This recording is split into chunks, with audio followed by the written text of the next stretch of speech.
ప్రతి విషయంలో విధేయులై ఉండాలి.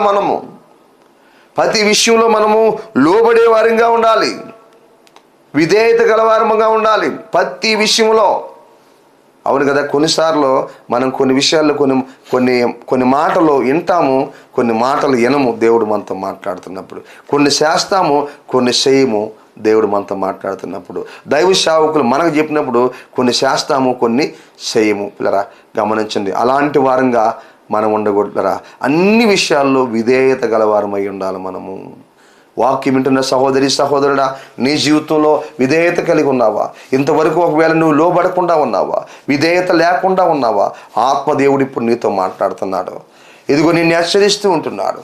నీవు అన్ని విషయాల్లో ఆశీర్వదించబడాలి, నువ్వు అన్ని విషయాల్లో దీవించబడాలి, దేవుని యొక్క కార్యములు నీ జీవితంలో చూడాలి అని అనుకుంటే నీవు అన్ని విషయముల్లో విధేయత కలిగి ఉండాలి.